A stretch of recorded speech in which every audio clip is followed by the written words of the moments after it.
नमस्कार दोस्तों, हमारे YouTube चैनल शर्वरी के कथारंग में आपका स्वागत है। शरद पूर्णिमा हिंदू पंचांग के अनुसार आने वाले सप्ताह की पूर्णिमा का त्योहार है, जो शरद ऋतु में आता है। इस दिन को पूरे उत्साह और धूमधाम के साथ मनाया जाता है। शरद पूर्णिमा के आसपास रात को पूर्णिमा के चंद्रमा के नीचे माँ लक्ष्मी की कृपा पाने की मान्यता है। इस अद्भुत पर्व को शरद पूर्णिमा कहा जाता है, क्योंकि इस दिन चंद्रमा अपनी पूर्णता पर होता है और नए चंद्रमा का आगमन होता है। यह पर्व विशेष रूप से गुजरात, राजस्थान और पश्चिम बंगाल में धूमधाम से मनाया जाता है। रात को लोग खास तौर पर खीर या दूध के साथ पूजा करते हैं और चंद्रमा के नीचे धीरे धीरे घूमते हुए आरती करते हैं। इस दिन के अवसर पर लोग व्रत रखते हैं और माँ लक्ष्मी का आशीर्वाद प्राप्त करने की कामना करते हैं। शरद पूर्णिमा के इस महत्वपूर्ण त्योहार को मनाकर लोग अपने जीवन में सुख, समृद्धि और धन की प्राप्ति की कामना करते हैं और इसे एक सामाजिक और धार्मिक आयोजन के रूप में गौरव से मनाते हैं। शरद पूर्णिमा के दिन माँ लक्ष्मी भगवान विष्णु के साथ गरुड़ पर बैठकर पृथ्वीलोक में भ्रमण के लिए आती है। माँ लक्ष्मी भक्तों पर अपनी कृपा बरसाती है। मान्यता है कि जिस घर में अंधेरा या जो सोता रहता है, वहाँ माता लक्ष्मी दरवाजे से ही लौट जाती है। माँ लक्ष्मी की कृपा से लोगों को कर्ज से मुक्ति मिलती है। यही कारण है कि इसे कर्ज मुक्ति पूर्णिमा भी कहते हैं। शास्त्रों के अनुसार इस दिन पूरी प्रकृति माँ लक्ष्मी का स्वागत करती है। कहते हैं कि इस रात को देखने के लिए समस्त देवतागण भी स्वर्ग से पृथ्वी पर आते हैं। इसी दिन खीर बनाकर चांदनी रात में रखने की परंपरा है। इस रात में चंद्रमा अपनी 16 कलाओं के साथ पृथ्वी पर शीतलता, पोषक शक्ति एवं शांति रूपी अमृत वर्षा करता है। साल की 12 पूर्णिमा में से शरद पूर्णिमा सबसे महत्वपूर्ण मानी जाती है। ये पूर्णिमा तन, मन और धन तीनों के लिए सर्वश्रेष्ठ होती है। शरद पूर्णिमा पर लक्ष्मी जी की उपासना कर पूजा की जाती है। ये पूजा सर्व समृद्धिदायक मानी गई है। पूर्णिमा पर सत्यनारायण की कथा करने से घर में सुख शांति स्थापित होती है। आइए जानते हैं शरद पूर्णिमा सर्वश्रेष्ठ क्यों मानी गई है। आरोग्य, धन, सुख प्राप्ति के लिए शरद पूर्णिमा सबसे खास है। शरद पूर्णिमा की रात माँ लक्ष्मी का धरती पर आगमन होने से भक्तों के धन धान्य से भरपूर रहने का आशीर्वाद मिलता है। वही इस दिन चंद्रमा की किरणों से अमृत की वर्षा होती है, जो स्वास्थ्य के लिए औषधीय का काम करती है। यही वजह है कि शरद पूर्णिमा की रात चांद की रोशनी में खीर रखी जाती है और फिर इसका सेवन किया जाता है। कहते हैं कि ये खीर अमृत के समान होती है। मानसिक शांति के लिए भी इस दिन चंद्रमा की पूजा अचूक मानी गई है। इसी दिन श्री कृष्ण ने गोपियों संग महारास रचाया था, जिसे देखने के लिए मनुष्य क्या देवी देवता भी विवश हो गए थे। शरद पूर्णिमा के दिन माँ लक्ष्मी समुद्र मंथन से उत्पन्न हुई थी। कहते हैं देवी लक्ष्मी इस दिन रात्रि में धरती पर विचरण करने आती है। मान्यता है कि शरद पूर्णिमा पर निशिता काल मुहूर्त में देवी को खीर का भोग लगाने से आर्थिक सुख में वृद्धि होती है। शरद पूर्णिमा पर माँ लक्ष्मी को 5 पान के पत्ते उनके चरणों में अर्पित करें। अगले दिन इन पान के पत्तों को आप सुखाकर एक लाल कपड़े में बांधकर तिजोरी में रख दें। कहते हैं इससे तिजोरी कभी खाली नहीं होगी, धन आगमन बढ़ता जाएगा।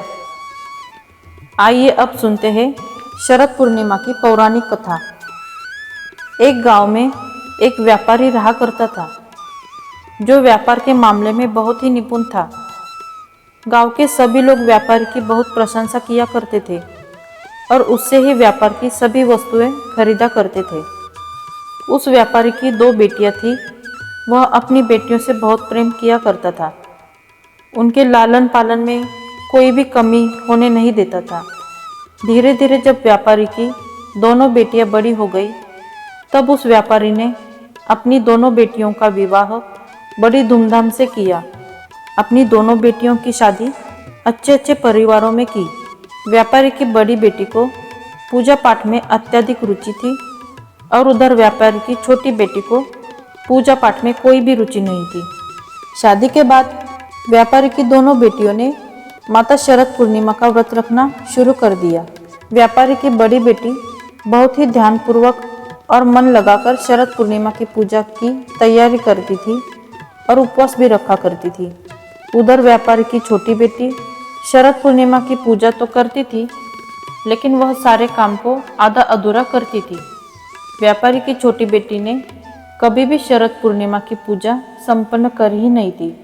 उधर व्यापारी की बड़ी बेटी ने हमेशा से शरद पूर्णिमा की पूजा मन लगाकर की थी और उसको संपन्न भी किया था, जिसके फलस्वरूप व्यापारी की छोटी बेटी के कोई संतान नहीं थी।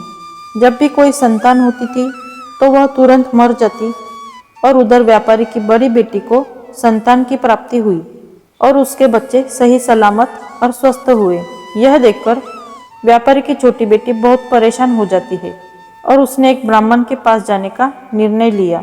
जब व्यापारी की छोटी बेटी ने ब्राह्मण के पास जाकर उनसे पूछा कि महाराज, मेरी जब भी कोई संतान होती है तो वह मर क्यों जाती है, और मेरी बड़ी बहन की जब भी कोई संतान होती है तो वह स्वस्थ रहती है, ऐसा मेरे साथ क्यों होता है।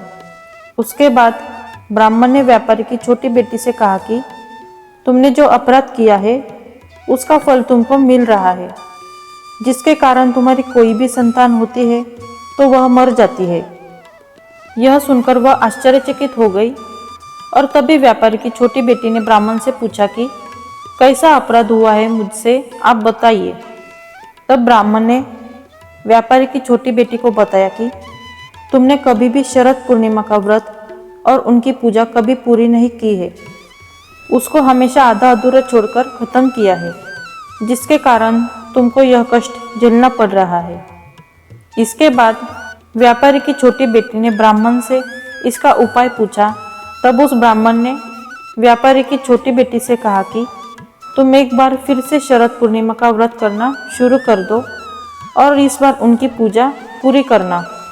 व्यापारी की छोटी बेटी ने ब्राह्मण की बात मानकर शरद पूर्णिमा की पूजा करने की तैयारी करने लगी और व्रत भी रखा। इस बार पूजा संपन्न भी की, लेकिन हर बार की तरह इस बार भी जब व्यापारी की छोटी बेटी को संतान की प्राप्ति हुई, तब उसकी संतान एक बार फिर से जन्म के बाद मर गई, जिसे देखकर वह बहुत क्रोधित हो गई। उसने अपनी बड़ी बहन को अपने घर बुलाया ताकि वह उसे बदला ले सके कि मेरे साथ ही ऐसा क्यों होता है, जिसके लिए व्यापारी की छोटी बेटी ने एक पाटे में अपने मरे हुए बेटे को लिटा दिया और उसके ऊपर से एक चादर से उसको ढक दिया, जिससे वह दिखे नहीं, और अपनी बड़ी बहन को अपने घर बुला लिया। बाद में व्यापारी की छोटी बेटी ने अपनी बड़ी बहन को उसी पाटे पर बैठने के लिए कहा जिसमें उसका मरा हुआ बच्चा लेटा था। जैसे उसकी बड़ी बहन उस पाटे में बैठने लगी, तब उसको कुछ अजीब लगा, जिसको देखने के लिए वह उठी और उसने देखा कि नीचे तो एक बच्चा लेटा है, जिसको व्यापारी की बड़ी बेटी ने छुआ तो वह मरा हुआ बच्चा जोर जोर से रोने लगा।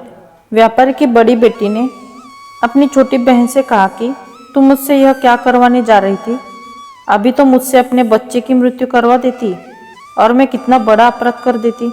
उसके बाद छोटी बहन ने अपनी बड़ी बहन को बताया कि यह बच्चा तो पहले से ही मर चुका था, लेकिन जैसे ही तुमने इस बच्चे को छुआ है वह पुनः जीवित हो गया। तुमने मेरे बच्चे को नया जीवन दिया है। यह चमत्कार देखकर सभी लोगों ने भी शरद पूर्णिमा का व्रत और पूजा करना शुरू कर दी। शरद पूर्णिमा को अधिकतर उत्तर भारत में रहने वाले लोग मनाते हैं और जब अश्विन की पूर्णिमा होती है तो उसे ही सभी लोग शरद पूर्णिमा कहते हैं। और इस दिन उपवास रखने के कारण इस उपवास को कोजागिरी उपवास पूर्णिमा और रास पूर्णिमा कहते हैं। इस दिन भगवान श्री कृष्ण जी ने अपनी गोपियों के साथ रासलीला की थी। शरद पूर्णिमा के दिन सभी लोगों को चंद्रमा को देखना चाहिए, क्योंकि उस दिन चंद्रमा अपनी पूरी 16 कलाओं में विराजमान होता है। शरद पूर्णिमा के दिन चंद्रमा इतना सुंदर लगता है कि मन करता है बस उसे देखते ही जाए। शरद पूर्णिमा के दिन चंद्रमा को देखने से हमारे शरीर में एक अलग सी शांति प्रदान होती है। और शरद पूर्णिमा के दिन सभी लोग सुबह स्नान करके और नए कपड़े पहनकर पूजा की तैयारी करते हैं। शरद पूर्णिमा के दिन सभी लोग जो भी शरद पूर्णिमा की पूजा करता है उस दिन उसको पूरे दिन का व्रत रखना होता है। शरद पूर्णिमा के दिन देवी लक्ष्मी जी की पूजा की जाती है और जैसे जैसे शाम होती है तो शाम के समय ही माता लक्ष्मी जी की पूजा की जाती है। पूजा करने के बाद सभी लोग चंद्रमा के पास जाते हैं, चंद्रमा को देखकर अपना व्रत खोलते हैं, बहुत सारे गाने गाते हैं और खीर बनाते हैं, जिसको खाकर बहुत सारा आनंद प्राप्त करते हैं।